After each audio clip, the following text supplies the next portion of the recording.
So let me thank the two witnesses and Chairman for holding this hearing, and I would like to have a rhetorical response back to a rhetorical question, which is the title of this hearing, that indicates whether it is a wise use. And I think to Mr. Hogan and to Mr. Lord, the chief responsibility of the hearing today is for you to answer that question. I have an answer. I think it is wise, but I think the Chairman's inquiry is appropriate in terms of the procurement or the utilization of funds or the technology and contractor, whether or not we are at the best level of efficiencies to ensure that we get the job done. And I hope that I'll be able to secure some answers on that very point. So I thank the Chairman for holding today's hearing, and I know from our discussions that we share the same commitment to securing our nation's transportation systems. We also share the same commitment to ensuring that technologies procured by the Department are acquired after a robust testing and evaluation process. Today marks the fourth hearing the Subcommittee has held regarding the procurement practices at the Department on Transportation Security Technologies. And I might add that I have often said that I'm interested in small, minority, and women-owned businesses. I don't know if they have a chance to be engaged in this procurement process, and the question is, would they have been better? Is this a small business, a large business?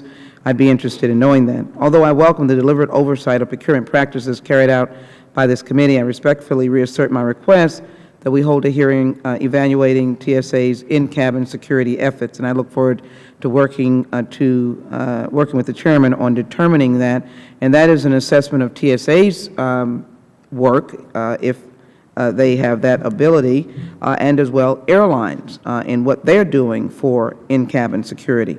As we learned on September 11th, if at all else fails, the cabin of an airplane may become our last line of defense.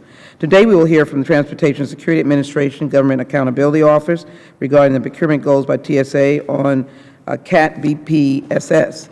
This system has been deployed for testing at 3 major airports since last April. As of today, TSA is still working on reviewing the data it gathered from testing and evaluating this technology in real-life conditions.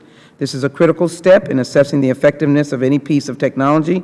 As we learn from the puffer machines, what works in the lab may not work in real life, and this is a large and looming question. I look forward to hearing from TSA about its preliminary findings on the performance of this technology and what you will do next. I also look forward to hearing about the risk analysis TSA conducted on the use of fraudulent documents by potential terrorists.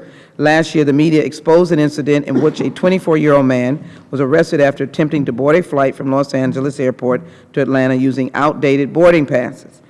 What was even more alarming was the fact that this same individual had already navigated layers of security at JFK and boarded a flight using an outdated boarding pass to fly to Los Angeles International Airport. This incident underscored the need for additional training and technology to enable TSOs to detect fraudulent documents. This is a learning and growing process. We want it to be a learning and growing process by saving the lives of Americans, and I think TSA is committed to that, and I think this technology is one aspect of making good on that promise of securing the homeland.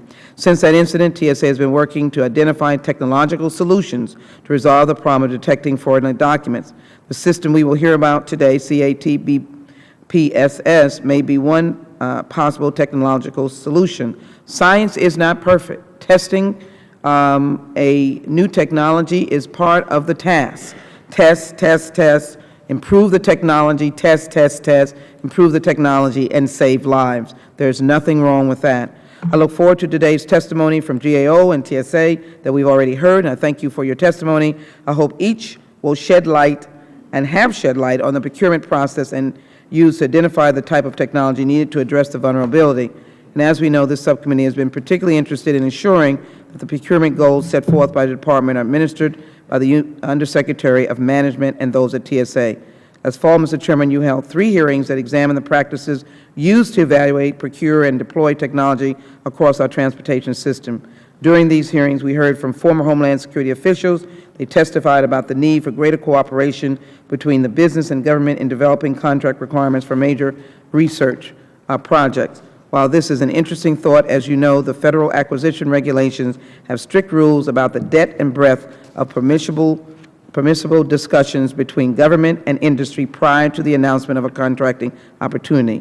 I think those hearings also make clear that this administration has taken action on how TSA and S&T can improve their collaboration.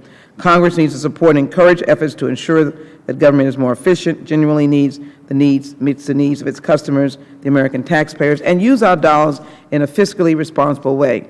Unfortunately, under our budgetary constraints, we may lose the opportunity to get the best technology. Mr. Chairman, we cannot use money to fill every security gap, but we cannot ignore money in terms of what its needs are, what the needs are for new technology. So I look forward to assessing the procurement problem and as well to solving the problem if there is one, but to make sure that everything we do is to secure the homeland and to save lives. With that, Mr. Chairman, I yield back.